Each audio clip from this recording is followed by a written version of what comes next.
Assalamualaikum warahmatullahi wabarakatuh. Salam sejahtera bagi kita semua.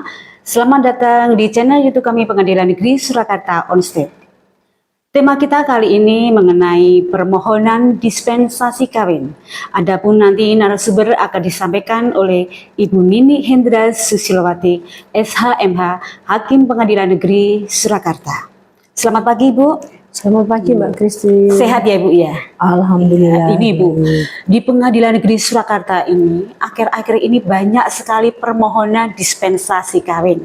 Nah, kita ingin tahu Ibu, dispensasi kawin itu apa dan diatur di mana Ibu? Monggo silakan. Ya, baik ya. Kalau dispensasi kawin itu sebetulnya sudah diatur secara khusus di dalam Undang-Undang Nomor 1 Tahun 74. Di mana dalam undang-undang tersebut usia perkawinan adalah 19 tahun untuk laki-laki dan 16 tahun untuk perempuan. Dan dengan terbitnya Undang-Undang Nomor 16 Tahun 2019 tentang perubahan Undang-Undang Perkawinan tersebut, usia perkawinan menjadi berubah. Laki-laki 19 tahun, demikian juga perempuan berusia 19 tahun. Tetapi di dalam undang-undang tersebut belum ada peraturan yang mengaturnya tentang tentang pedoman mengenai dispensasi kawin. Sehingga terhadap perkawinan dari orang-orang atau anak-anak yang berusia di bawah 19 tahun, karena undang-undang sekarang ini mengatur usia dewasa adalah usia anak adalah di bawah 18 tahun. Sedangkan undang-undang perkawinan mengatur 19 tahun untuk bisa layak menikah.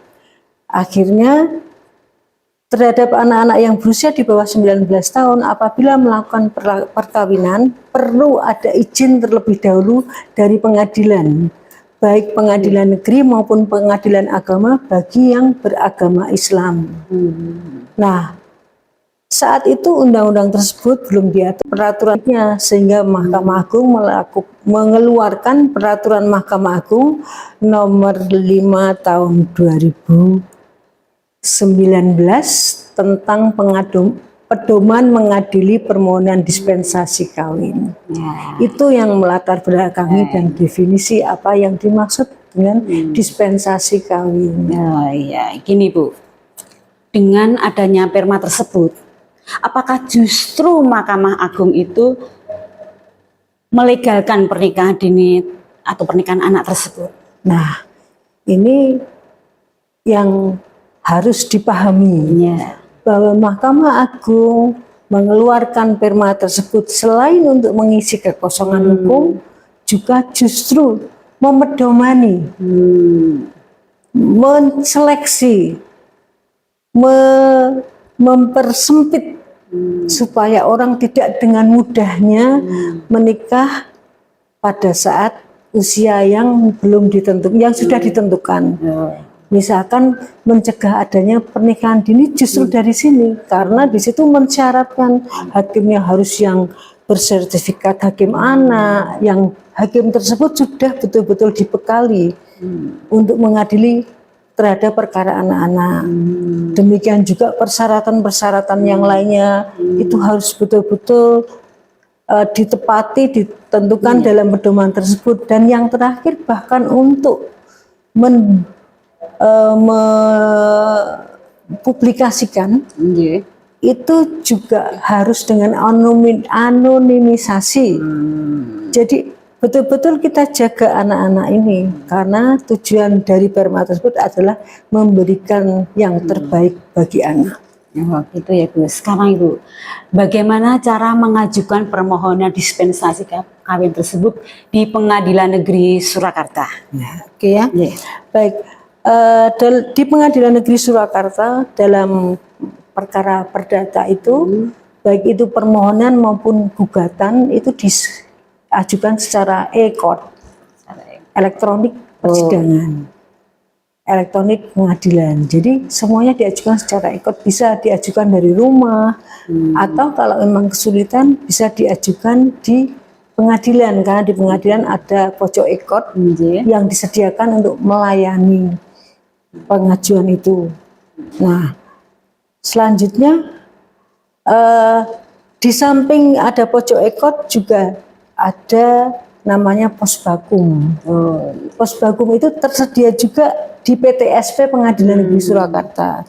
Di situ para pihak yang mengajukan permohonan dispensasi kawin atau permohonan apapun bisa meminta bantuan di posbakum tersebut, baik berupa konsultasi maupun persiapan dokumen-dokumen non litigasi, ya, yang bisa dimintakan penjelasan di situ dan biayanya gratis, tanpa berbayar untuk mendapatkan konsultasi di posbakum. Jadi tidak usah takut ya Bu, silakan kalau kesulitan nanti ada yang membantu di posbakum di pengadilan ya Bu ya. Karena itu dana sudah mereka sudah dibiayai oleh Mahkamah Agung berdasarkan dana dari DIPA. Kemudian Ibu, syarat-syaratnya apa saja Bu untuk mengajukan permohonan dispensasi kawin tersebut? Syaratnya ya tentunya untuk suatu permohonan seperti permohonan yang lainnya adanya surat permohonan, fotokopi kartu tanda penduduk dari kedua orang tua atau walinya, fotokopi kartu keluarga, fotokopi tanda penduduk atau KTP identitas dari anak dan calon yang mau menikah tersebut. Terus fotokopi KTP dan akte kelahiran dari calon suami atau suami istri yang akan menikah tersebut, fotokopi ijazah pendidikan terakhir atau surat-surat yang berkaitan untuk kepentingan sekolah anak tersebut. Karena dalam dispensasi nikah untuk anak-anak tersebut, hakim akan meneliti betul agar hal-hal yang terkait dengan usia anak, kepentingan pendidikan itu terjaga. Itu Mbak Christine yang harus dipersiapkan. Sekarang Bu, siapa yang dapat mengajukan permohonan dispensasi kawin? Baik ya, kalau permohonan dispensasi kawin itu yang dapat mengajukan permohonan adalah orang tua, artinya ayah dan ibu dari si anak yang mau meminta, mau dikawinkan tersebut.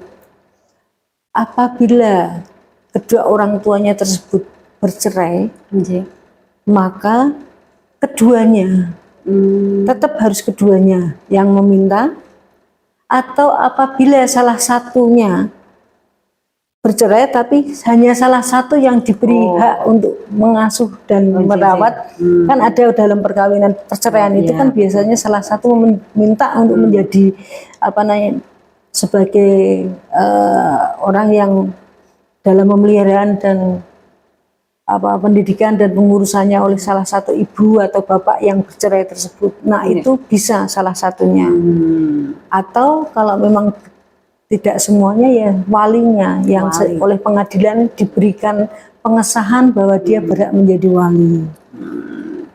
Kemudian Bu, tadi mengenai Perma tahun 2019 berlaku baik di pengadilan negeri maupun di pengadilan agama.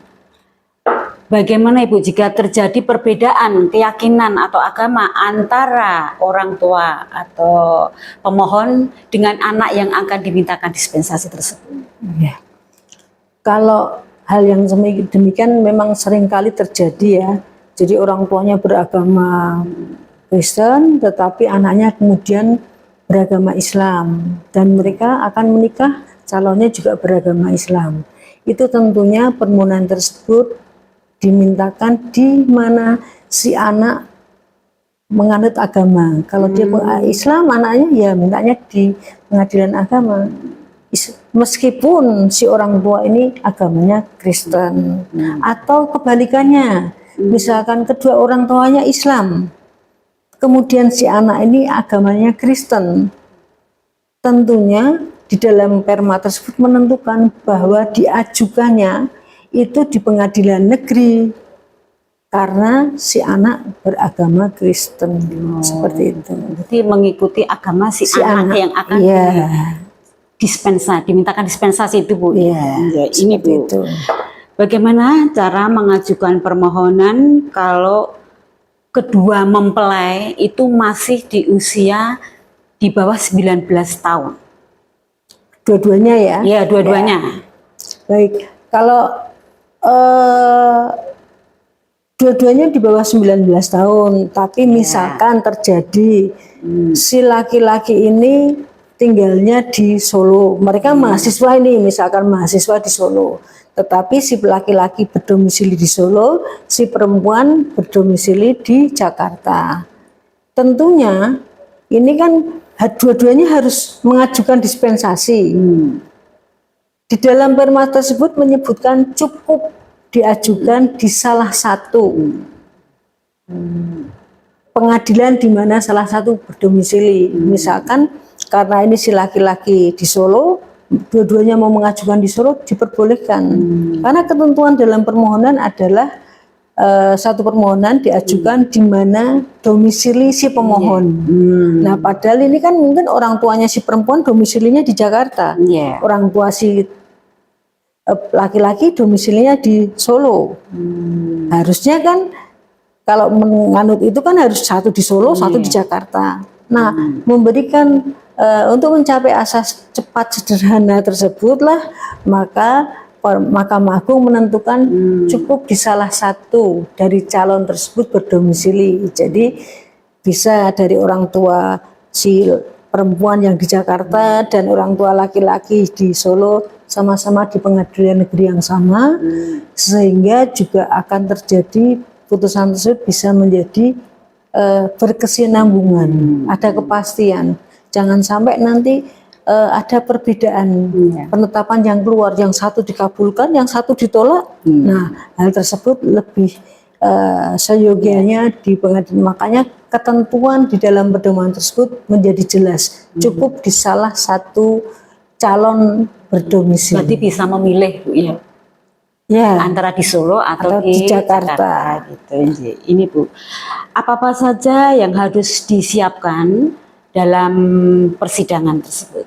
Nah, ini di ketentuan perma tentang pedoman mengadili dispensasi kawin ini menentukan bahwa dalam persidangan selain pihak pemohon orang tua hadir, anak yang dimohonkan hadir, terus calon dari anak tersebut harus hadir. Calon mempelai. Jadi kedua calon mempelainya hadir. Calon mertua ya, berarti ya. Jadi orang tua dari calon mempelai tadi juga harus hadir, ya. Itu semuanya harus dihadirkan di persidangan. Jadi semua harus hadir, baik calon pihak perempuan maupun pihak laki-laki. Ya. Di samping itu juga harus dihadirkan dua orang saksi. Oh, pakai saksi juga ya? Dua orang saksi. Karena di situ kan yang akan menjadi penilaian hakim apakah perkawinan tersebut ada unsur-unsur yang tersembunyi di dalam perkawinan yang dini tersebut. Istilahnya kan seperti itu. Anak ini ketentuan undang-undangnya belum cukup, tapi kenapa harus ini? Permasalahannya apa?